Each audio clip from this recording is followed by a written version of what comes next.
Seja mais um inscrito no canal. E não se esqueça de deixar o seu curtir e like no vídeo. Um acidente misterioso no Novo México. Um disco voador foi encontrado e está em poder do exército. Hoje o governo norte-americano insiste. Não houve discos voadores em Roswell em 1947, dando o caso sobre o acidente por encerrado. Mas alguns norte-americanos acham que o governo não está dizendo tudo o que sabe sobre OVNIs. Surgem dezenas de testemunhas. Isso não veio da Terra. Centenas de documentos ultra-secretos. Em diversas páginas só dá para ler 8 palavras. O resto está riscado de preto. Uma prova potencialmente condenatória não apenas de um incidente extraterrestre, mas de uma possível farsa do governo que dura 6 décadas. Estava ali, sem dúvida nenhuma. Eu lembro que me deu calafrios na espinha. Conspirações. Mistério em Roswell.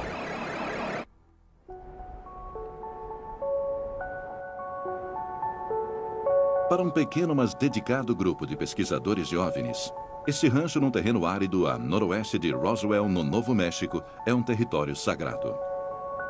Segundo eles, é o local da queda de uma ou mais naves extraterrestres aqui na Terra no começo de julho de 1947.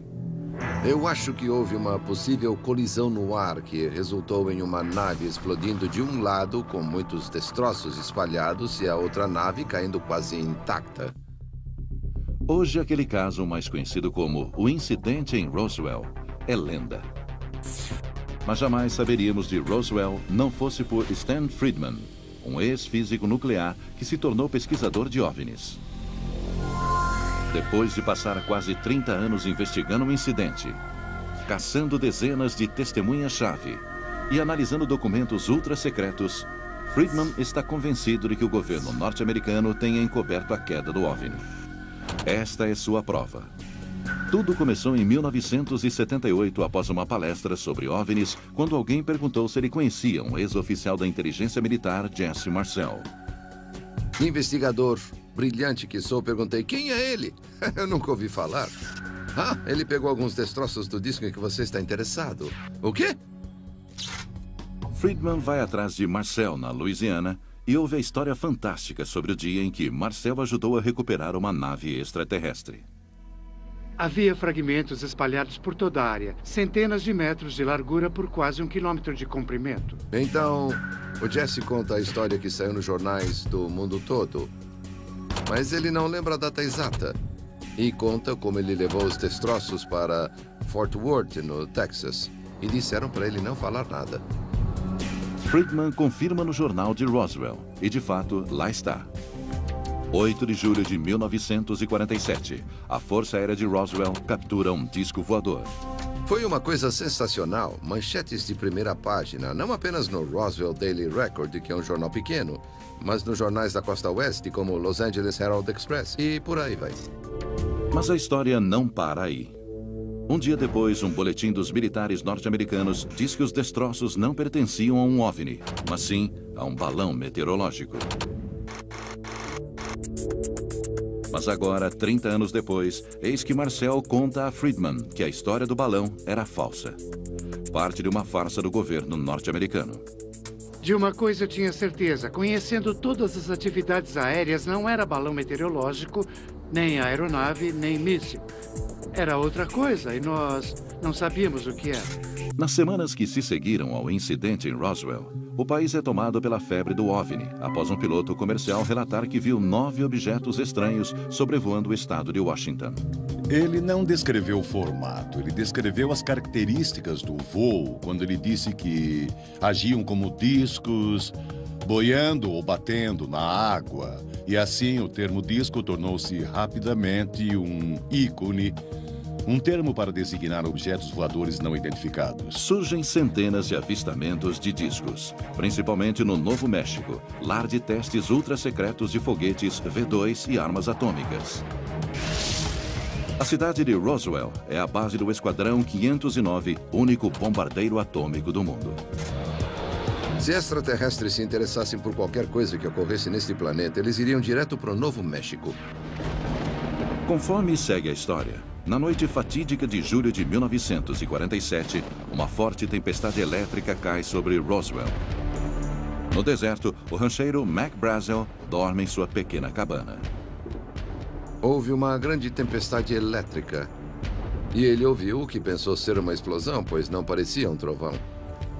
Na manhã seguinte, Brazel vai examinar os animais e nota que eles não cruzavam o pasto. Ele foi olhar de perto e se deparou com destroços dispersos por uma extensa área. Ele encontra uma quantidade enorme de um material estranho, cobrindo uma área de centenas de metros de largura por quase 1 quilômetro de comprimento. Era um material estranho, leve, mas incrivelmente resistente. Brazel levou alguns pedaços até o rancho vizinho. Uma espécie de lata, um plástico bem leve. Brazel cita outros destroços, itens cobertos com uma escrita estranha. Ele conta que a escrita não era como a japonesa. Estava mais, eu imagino, para hieróglifos ou algo desse tipo. O material mais estranho lembrava uma folha de alumínio incrivelmente maleável. Se a gente pegasse e dobrasse, ela desdobrava. E se dobrássemos várias vezes, ela desdobrava mesmo assim. E não partia. Brazel levou alguns dos destroços para um barracão. Alguns dias depois, ele foi até a cidade vizinha de Carona para fazer a compra semanal e comenta sobre os destroços estranhos. Ele contou sobre o que tinha achado e as pessoas de lá tinham ouvido sobre as histórias dos discos voadores através do rádio e dos jornais. Todos sugeriram a ele: olha, você tem que ir a Roswell. Vá até a delegacia com os destroços. Brazel foi para Roswell para informar sobre o acidente ao xerife. Enquanto lá estava, ele fala ao telefone com Frank Joyce, um radialista e repórter local. Ele começou a falar coisas que não deviam ser deste mundo. Eu pensei, talvez seja uma fraude. Durante a conversa, Joyce diz que Brazel contou ter encontrado corpos nos destroços. E uma coisa que ele mencionou ao telefone foi o cheiro horrível que saía daqueles corpos. Pensando que Brazel pudesse ser louco, Joyce tenta desligar. Eu o aconselhei a ir até a Força Aérea Norte-Americana, pois como voavam, deveriam saber o que fazer com qualquer coisa que voasse. Brazel ligou para a base do exército de Roswell. O major Jesse Marcel atendeu o telefone. Marcel relatou a ligação ao seu oficial comandante, que ordenou a ele e a um oficial da contra-espionagem que investigassem. Ele falou: vá com ele, porque o rancheiro disse que havia muita coisa por lá e o que ele disse não é nada comum. No rancho, Marcel também ficou confuso com os destroços. Ele juntou tudo e voltou para Roswell. Ele estava tão eufórico com o potencial da descoberta que parou em casa, já passava da meia-noite, e acordou a esposa e o filho de 11 anos, Jesse Jr. Ele disse assim: isso são pedaços do que deve ser um disco voador. Jesse Marcel Jr. é médico e coronel da reserva norte-americana. Ele acaba de voltar do Iraque. Ele está escrevendo um manuscrito chamado Roswell, Aconteceu Mesmo. Embora tenha acontecido há muitos anos, ele ainda se lembra nitidamente do que seu pai lhe mostrou naquela noite. Eu peguei o material e percebi que ele tinha uma natureza muito estranha. Era muito leve. Eu não tentei dobrar nem partir, mas eu olhei para aquilo e fiquei intrigado com o que seria. O pai de Marcel seguiu para a base para informar sua descoberta a seus superiores. Na manhã seguinte, o comandante da base ordena ao seu porta-voz que redigisse uma nota exatamente o que queria na nota à imprensa. A ideia central é que estávamos de posse de um disco voador e que estava sendo levado para Fort Worth para ser entregue ao general Rod Rainey, à frente do 8º Comando da Força Aérea. O porta-voz entrega a nota à mídia local, inclusive ao repórter da rádio local, Frank Joyce. Eu dei uma olhada e na hora já sabia o que era. Eu disse: Walter, eu mandei esse homem para você. Eu sei da história. Eu aconselho a não publicá-la. E ele retrucou dizendo: tudo bem, o velho. O comandante disse: vá em frente, pode publicar a história. A história chega às ondas de rádio, criando uma sensação instantânea. Manchete da edição de 8 de julho de 1947. A Força Aérea anuncia que foi encontrado um disco voador que está agora em poder do Exército. E rapidamente tem início uma aparente farsa do governo. Notícias da queda misteriosa de um disco voltaram os olhos do mundo para Roswell, no Novo México. A base do Exército em Roswell foi tomada por ligações da imprensa. Era muito bom para ser verdade. Não dava para acreditar que uma história como aquela fosse realmente autêntica. Mas durante os primeiros informes chocantes, veio uma saraivada de atenção dos militares, envio de cargas estranhas para as outras bases e medo. Para pessoas como o Major Jesse Marcel, era o começo de uma conspiração para encobrir o que realmente aconteceu em Roswell. Marcel recebeu ordens para escoltar os destroços. Primeiro para a base do Exército em Fort Worth, no Texas, e depois para a base aérea Wright, em Ohio. Porque a base aérea Wright era para onde o equipamento inimigo capturado normalmente seguia. O Centro de Desenvolvimento Aéreo é lá, eles veem como as coisas são feitas. No hangar 84, na base do Exército em Roswell, os destroços foram encaixotados e carregados em um avião B-29. Havia umas 6 ou 7 pessoas, todas passando pelo corredor. 2 delas não estavam carregando nada, elas faziam parte do grupo. Mas 3 ou 4 estavam carregando caixas de papelão cheias de material. Quando Jesse Marcel passou, o tenente Bob Shirky, subordinado ao supervisor de operações da base, vê de relance o que ele carrega. Na caixa havia um pedaço de canaleta de aço saindo do canto com marcas estranhas. É tudo o que eu posso dizer sobre isso. Depois da partida do B-29, Shirky ouviu um boato sobre um segundo voo, que partiu mais tarde, um C-54, que supostamente carregava destroços e corpos de extraterrestres. Primeiro, os corpos foram levados para o hospital. Depois, supostamente, o C-54 foi trazido para cá e carregado. Ele partiu daqui. Na mesma hora, a funerária local em Roswell recebeu um telefonema estranho da base, perguntando sobre a disponibilidade de caixões infantis e técnicas de embalsamento para corpos deixados ao relento. Mais tarde, ele encontrou uma enfermeira em pânico na base que contou que testemunhara uma autópsia extraterrestre. Eu conheci a moça muito bem e ela disse, olha, Glenn, ela estava gritando, saia daqui, saia o mais rápido que puder, porque você vai se meter em encrenca. Ela descreveu o que viu em detalhes. As cabeças eram muito grandes, eram moles como as de um recém-nascido. Tinham olhos grandes e 2 orifícios onde seriam as narinas. A boca tinha apenas uns 3 centímetros com uma espécie de cartilagem embaixo do lábio. Não tinham lábios, apenas uma abertura. A descrição dos corpos coincidia com as dos demais que alegam ter visto os corpos. Era cinza esverdeado, com uma cabeça grande, olhos grandes e pretos. Mas foram os destroços que logo apontaram para uma farsa do governo. Quando Marcel e sua carga estranha chegaram ao Texas, o general de brigada Roger Rummy, do 8º Regimento da Força Aérea, estava esperando para inspecionar os destroços. O general pediu a Marcel para entrar em uma sala e mostrar no mapa onde eles haviam sido encontrados. Quando voltaram, os destroços haviam sumido, supostamente trocados por um material similar ao de um balão meteorológico comum.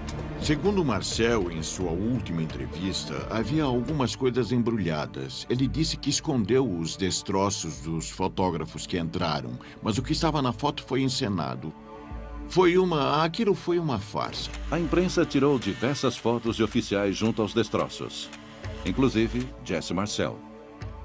Ele olhou meio acanhado e disse, tá bom, pessoal, vou confirmar tudo isto, mas não foi o que eu vi. Anos depois, Stan Friedman acreditou ter confirmado a farsa ao conseguir uma declaração assinada do tenente-general que dizia: a versão do balão meteorológico foi para desviar a atenção da imprensa e ocorreu sob ordem direta do subcomandante do Comando de Estratégia Aérea em Washington, capital federal. Ele deu 3 ordens. Eu quero que você mande alguns destroços que estão aqui hoje com um de seus mensageiros. Eu quero que tire a imprensa do nosso pé, não importa como. E não quero que fale disso nunca mais, nem com seu amigo Roger Ramey. A suposta farsa funcionou. Um dia após a divulgação da notícia fantástica, a mídia e o público engoliram a nova versão.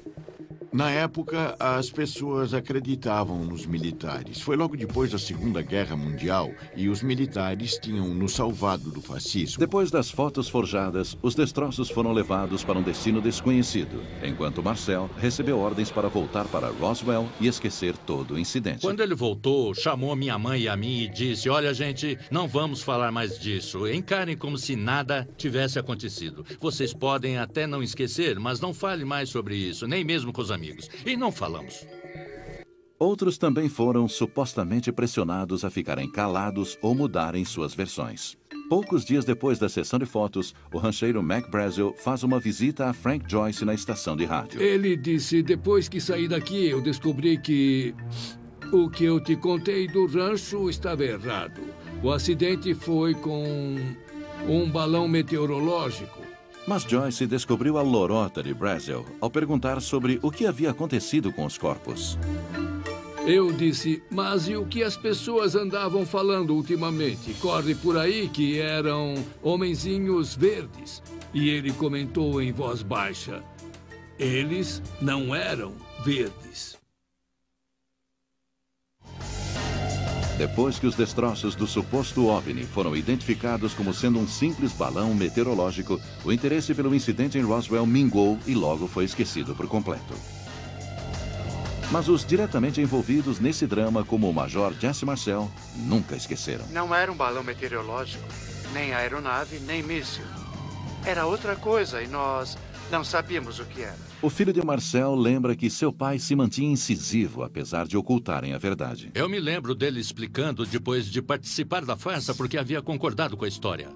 Publicamente, mas a portas fechadas não. Até o dia da sua morte, ele achava que aquilo não podia ter partido da Terra.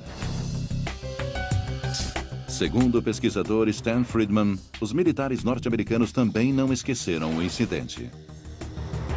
Em vez disso, Roswell se tornou plataforma para o que ele chama de Watergate cósmico, uma conspiração do governo para ocultar a verdade sobre os OVNIs. Está claro que havia pessoas no governo levando isso a sério. E também está claro que eles fizeram uma tentativa consciente de encobrir as coisas. Algumas semanas após o incidente em Roswell, foi criado o Conselho de Segurança Nacional, um grupo de aconselhamento super secreto do presidente. Obviamente, os OVNIs eram um assunto para o Conselho de Segurança Nacional. E isso passou por cima da Constituição, do Congresso, da mídia e do público. Foi aí que o tema OVNI se tornou escuro e sombrio. Estou aqui para falar dos supostos discos voadores. Ainda em 1947, a Força Aérea Norte-Americana criou o que viria a ser chamado de Projeto Livro Azul. Um programa para rastrear todos os avistamentos de OVNIs na nação. O interesse da Força Aérea nessa questão é identificar e analisar da melhor forma possível tudo no ar que possa significar algum risco ou ameaça aos Estados Unidos. Muitos avistamentos foram informados e Friedman alegou que os militares emitiam ordens especiais em resposta. Pilotos da Força Aérea receberam ordens no verão de 1952 para abater OVNIs, se eles não pousassem depois de ordenado. E temos o general Roger Ramey, na época general de divisão e um dos protagonistas na história de Roswell, dizendo: nós enviamos jatos atrás de discos centenas de vezes. A Força Aérea investigou mais de 12 mil avistamentos em 22 anos. Até hoje, 700 continuam sem explicação.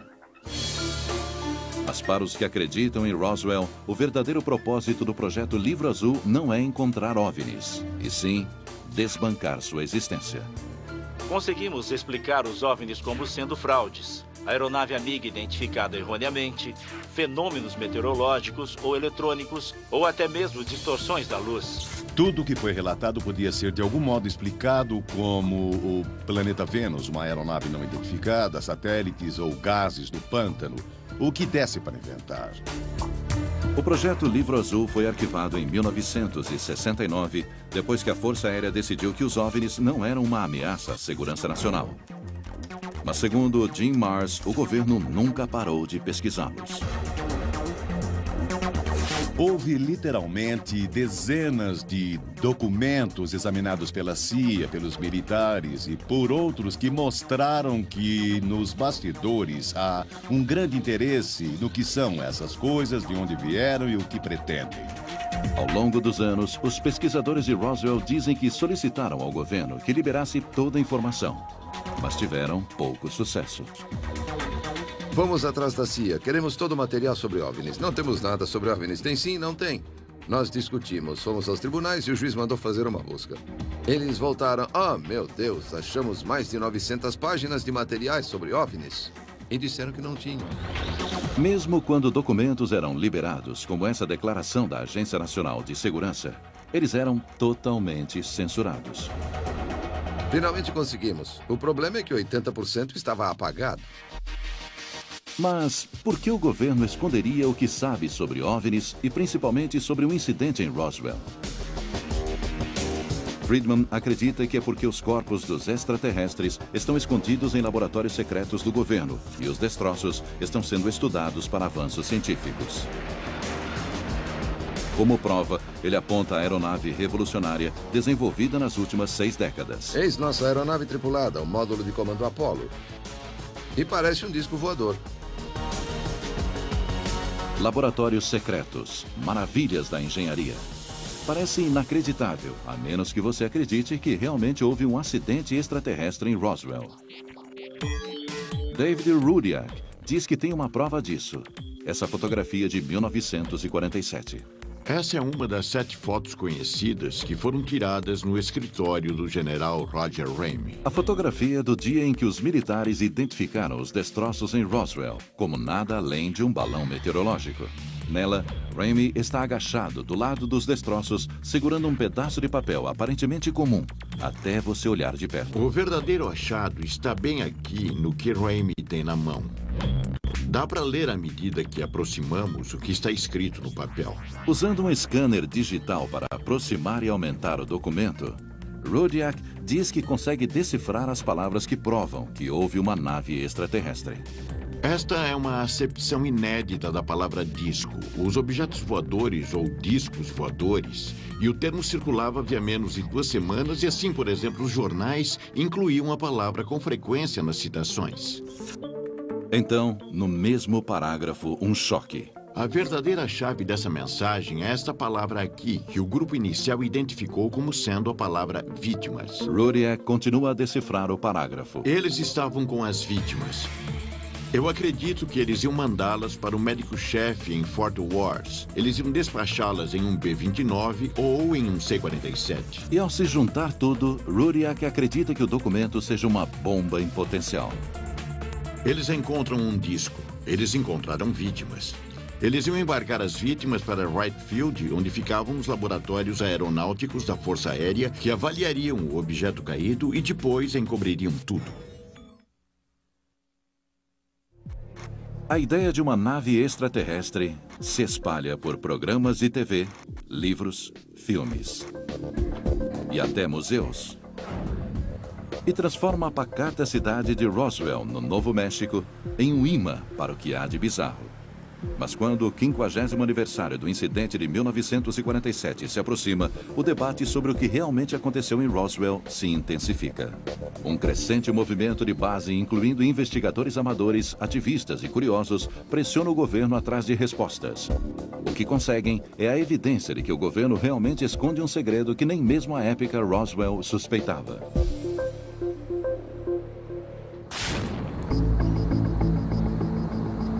Em 1993, Ken Jeffrey decidiu se juntar à legião de detetives amadores na esperança de descobrir a verdade sobre Roswell. E quando me dei conta, eu estava metido até o pescoço.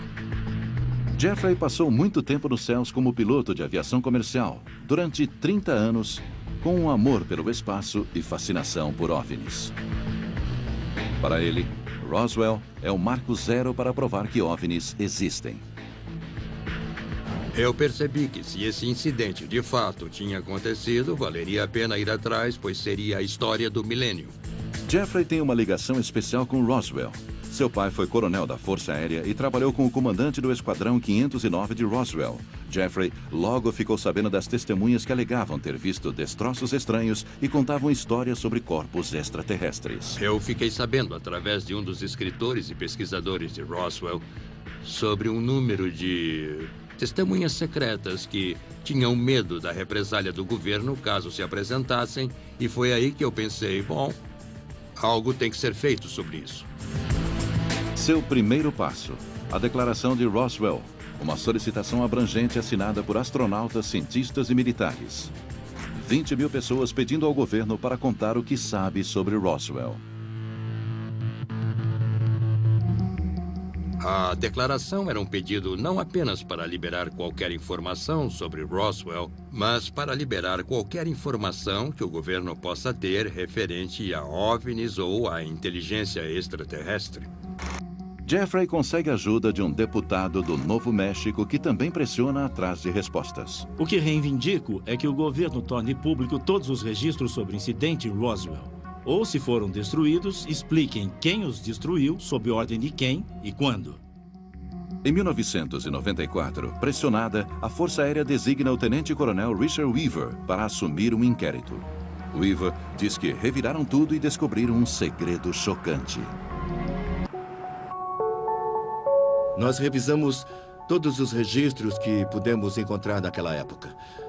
Procuramos explicações plausíveis para o que pode ter acontecido. Consideramos um acidente nuclear, consideramos a queda de um míssil desgovernado, consideramos a queda de uma aeronave e também consideramos a possibilidade de um evento extraterrestre que o governo simplesmente não admitiu. Em seu relatório em 1994, Fato versus Ficção no Deserto do Novo México, Weaver encontrou algo que o governo não queria que as pessoas soubessem. Algo que ele agora acredita ser a verdade sobre o que aconteceu naquela noite em 1947. O relatório diz, se houve uma farsa, não é sobre um disco voador vindo do espaço, mas o código de um projeto militar ultra-secreto chamado Mogul.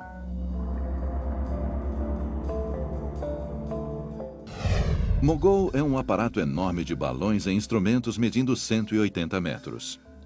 Ele foi projetado para detectar testes nucleares soviéticos, uma das questões mais sérias nos idos da Guerra Fria. O projeto era tão secreto que muitos que trabalhavam nele sequer sabiam seu nome. Ele foi quase tão secreto quanto o próprio Projeto Manhattan. Charles Moore, engenheiro do projeto Mogul em 1947, hoje é professor universitário aposentado. Moore acredita que os relatórios sobre discos voadores e outros destroços no rancho de Brazel descrevem na realidade seu balão número 4. Ele foi lançado em junho a 80 quilômetros a favor do vento. Nós lançamos várias dessas sequências longas de balões. Tínhamos certeza que os relatórios que estavam aparecendo no jornal eram destroços de um desses nossos voos. Nós sabíamos que era estritamente secreto e quanto mais cedo esquecêssemos, melhor. E a história no jornal local, em que o rancheiro descrevia uma lâmina estranha, fita e varetas. Segundo Moore, aquilo se parecia muito com os alvos de radar do Mogul. O material refletivo era papel laminado com folha de alumínio e preso a varetas de pau-balsa para ficar leve o bastante para ser carregado para o alto pelos balões. Moore explica até os hieróglifos extraterrestres que o oficial da inteligência Jesse Marcel e seu filho afirmam ter visto nos destroços. Os alvos que usamos eram reforçados com fita adesiva na qual foram impressas figuras abstratas curiosas, quadrados, triângulos e letras gregas. Mas como Jesse Marcel, um oficial da inteligência com treinamento em alvos de radar, poderia confundir o que ele viu com uma nave extraterrestre? Acho que ele nunca tinha visto balões tão grandes assim. Moore diz que os balões expostos no sol do deserto teriam escurecido e mudado sua aparência. Depois de uma semana no solo, os balões não pareceriam mais balões. E tem mais. Suponhamos por um momento que os destroços de Roswell fossem realmente extraterrestres. Até a Força Aérea afirma que isso seria um acontecimento marcante. Marcante o suficiente que deixaria algum rastro em papel, alguma evidência. Em vez disso, eles dizem que não existe nada. Será que o governo conseguiu mesmo manter esse grande segredo? O coronel Weaver crê que não. Alguém teria que mudar literalmente milhares, se não milhões de registros e ocultar diversas informações tais como horários de voo, planos de voo, todo tipo de burocracia rotineira para desmentir o fato de que algo muito importante aconteceu. A Força Aérea também examinou a foto, aquela com o general Rumney segurando um memorando. Os pesquisadores de Roswell alegam que conseguem ver a palavra vítimas. Mas analistas do governo dizem que não leem nada. Eu questiono qualquer pessoa que alegue ter visto as palavras queda, disco e vítimas. E se esse fosse o caso, teria sido algo tão secreto que eu duvido que Ramey andaria com uma nota contendo essa informação na frente das câmeras. Ken Jeffrey passa a duvidar seriamente sobre a história de Roswell. Então, Jeffrey se depara com notas divulgadas de uma reunião da Força Aérea em 1948, um ano após Roswell. Nela, um alto oficial da inteligência chama a onda de avistamentos de OVNIs de 1947 de um fenômeno do qual não se pode rir. Pareceu uma pista atormentadora até Jeffrey ler o que o oficial disse em seguida. Ele disse, não sei lhes dizer o quanto daríamos para que esses incidentes ocorressem em uma área onde pudéssemos recolher seja lá o que for. Longe de confirmar a existência de uma nave extraterrestre, o coronel simplesmente torce para que tais coisas existam e deseja poder pôr a mão em uma delas. Para Jeffrey, é uma revelação chocante, mas ele ainda continua procurando. Ele busca outras pessoas que podem saber algo a respeito. Membros do Esquadrão 509, com base em Roswell em 1947. E, por fim, eu falei com 15 ex-pilotos de B-29 e 2 ex-navegadores de B-29 e todos eles sentiam que o assunto dos OVNIs era completamente ridículo. A seguir, Jeffrey encontrou 2 oficiais de alto escalão na base aérea que recebeu os destroços que foram levados de Roswell. Eles disseram a Jeffrey que não houve queda de nave espacial, que isso nunca aconteceu. Eles deram uma declaração assinada para Jeffrey. Não houve nave espacial extraterrestre e nenhum hangar secreto para guardá-la. Sobre isso, damos nossa palavra. Mesmo o testemunho do agente funerário. Aqui temos os olhos grandes e cabeças grandes. Sobre uma enfermeira da Força Aérea que teria testemunhado uma autópsia extraterrestre, caiu por terra. Não havia registro da existência dessa enfermeira. Passados mais de 3 anos sem respostas, Jeffrey fez uma visita ao professor Charles Moore, engenheiro do projeto Mogul. E aí está, na sua frente, o radar refletor. Segundo Jeffrey, a mesma coisa mostrada nas fotos de 1947. Não tem segredo. E é exatamente isso. Outros pesquisadores de Roswell alegam que os destroços nas fotos eram substituições dos originais. Eles apresentaram o mesmo radar refletor, destroços do balão meteorológico, nada do que foi visto naquele campo. E eles disseram... Desculpem, era só o radar refletor do balão. Mas o oficial da inteligência que acompanhou Jesse Marcel em julho de 1947 diz que uma declaração não foi substituída. Os destroços na foto são exatamente o que ele viu.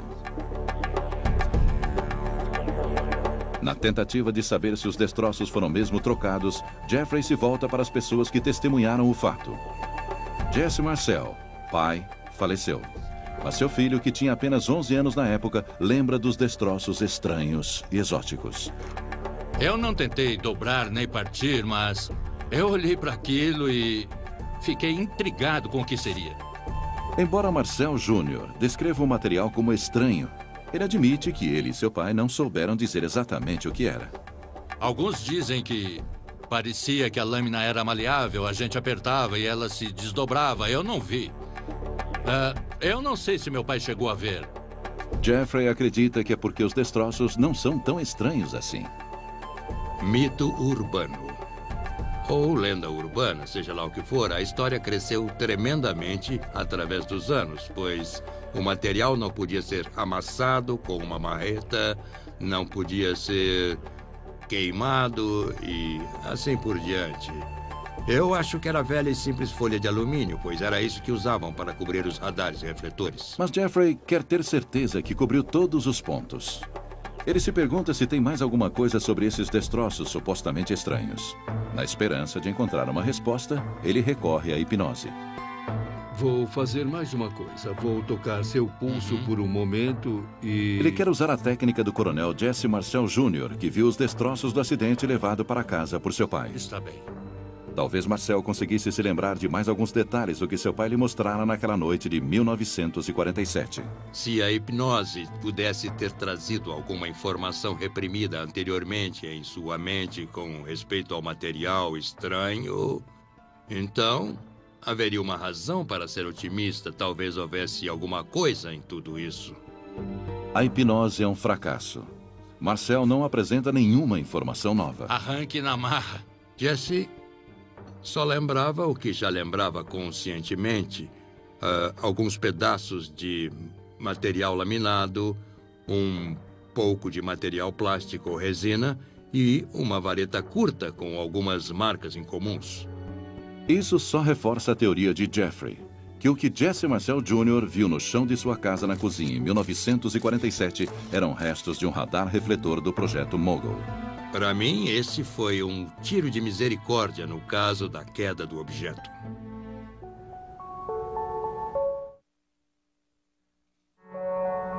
Eles fizeram mesmo alguns lançamentos que deixaram flutuando no deserto. Isso não me parece tão secreto assim. Você não deixa coisas altamente secretas flutuando no deserto, onde os espiões inimigos podem vê-los. E o material básico usado no Mogul, como o papel se desdobrando, jamais seria confundido com uma nave extraterrestre. Você pode ir até o mercado comprar uma barra de chocolate e ela vir embrulhada no mesmo material do qual os radares são feitos. Ninguém ficaria impressionado com isso. E tem as famosas fotos. Jesse Marcel Jr. insiste que o material da foto não é o que ele viu. Não é a mesma coisa. De jeito nenhum. Os pesquisadores de Roswell dizem que há uma explicação.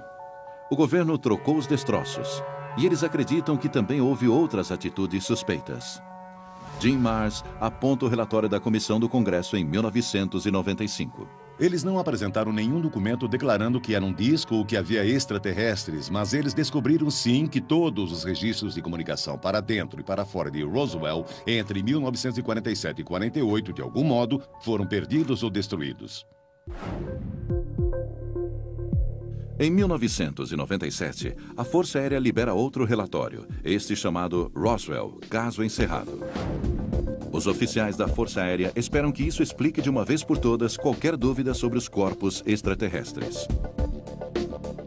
Provavelmente, os corpos observados no deserto do Novo México eram bonecos de teste carregados pelos balões de grandes altitudes da Força Aérea para pesquisa científica. Mas há um problema com essa explicação. Os registros da Força Aérea mostram que testes com bonecos só foram usados a partir de 1953, 6 anos depois do acidente em Roswell. Coronel, como o senhor enquadra os entusiastas de OVNIs que dizem que eles estão falando de 1947? O senhor está falando de bonecos usados nos anos 50, uma década depois. Bom, eu acho que esse é um problema. Nós tivemos um hiato no tempo. Eu não sei o que eles viram em 47, mas eu acho que depois de um tempo eles perderam a noção exata sobre em que data foi. Porque muitos bonecos foram jogados. Depois da entrevista coletiva em 1997, o governo norte-americano encerra oficialmente o caso do incidente em Roswell. Mas a palavra final parece não satisfazer as pessoas do outro lado do debate. OVNIs! Temos o direito de saber! Documentos contraditórios do governo, relatos conflitantes de testemunhas oculares e pistas intrigantes de que o governo ainda está ocultando informações chaves só inflamam a controvérsia sem fim. Sempre haverá aqueles que não acreditarão em nada que o governo disser, e eu acho isso terrível, mas temos que nos perguntar de quem é a culpa. Do ponto de vista de relações públicas, eu acho que o governo lidou muito mal com isso. Mas mesmo lidando mal, Ken Jeffrey acredita que até agora o governo tem a versão mais convincente sobre o que caiu na Terra em Roswell. Eu não tenho dúvida que não foi uma nave extraterrestre. E eu apostaria minha vida nisso sem hesitar. E olhe que foi uma grande decepção para mim. Some-se ao ceticismo de Jeffrey e de muitos outros o fato de que, ao longo dos anos, muitas pistas boas não deram em nada. De testemunhas desacreditadas, até documentos quentes comprovadamente falsos. E ainda o crescente número de locais de pouso extraterrestre no Novo México. Na última contagem, são 6 ao todo, inclusive aqui em Hubcorns Ranch, que cobra entrada. Supõe-se que havia 5 corpos. Temos de enfrentar o barulho para chegar ao sinal. A natureza é assim. É como a sociedade e é como as pessoas são. Não estamos todos preparados para dizer a verdade o tempo inteiro. E apesar de tudo, os crentes ainda creem. O exército chegou e acobertou. Eles continuam convencidos de que Roswell é um segredo mal explicado, enterrado sob décadas de fraudes, mentiras e farsas. Para Jim Marrs, a prova está em todas as pessoas que se apresentaram para dizer que testemunharam o incidente em primeira mão. O que me convence que algo sobrenatural aconteceu em Roswell é simplesmente a soma total das evidências. Para Stan Friedman, a prova também está lá. Lá em cima, no céu. O que me fascina é que existem estrelas bilhões de anos mais velhas do que o Sol. Que arrogância pensar que nós somos os bons do pedaço. A maioria das pessoas não acha isso.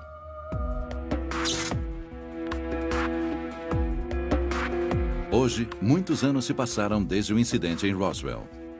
E a busca por provas se tornou uma corrida contra o tempo. Frank Joyce, uma das poucas testemunhas que restaram, está com 82 anos. 8 de julho de 1947, eu diria que é bem próximo do início. Joyce ainda guarda a cópia original do incidente em seu arquivo sobre Roswell para manter as lembranças vivas. A princípio, minha intenção era provar que isso saiu oficialmente no United Press Wire. Por um tempo, pensei que as pessoas pudessem achar que eu inventei tudo. Não inventei. Em dezembro de 2005, Walter Holt, o homem que escreveu a declaração original para a imprensa que deu início à notícia, faleceu.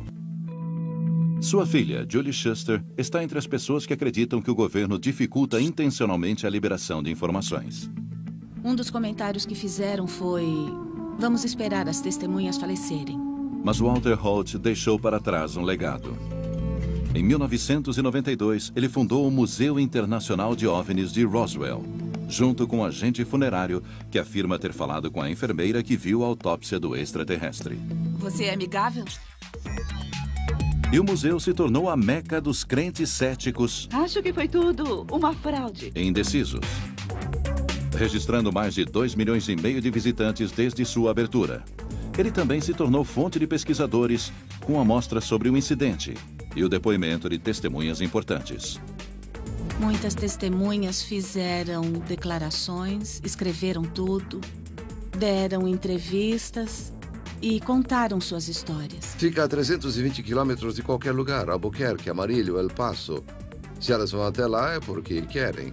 Logo, as pessoas estão interessadas. Os primeiros investigadores de Roswell estão envelhecendo, mas não parecem desanimados.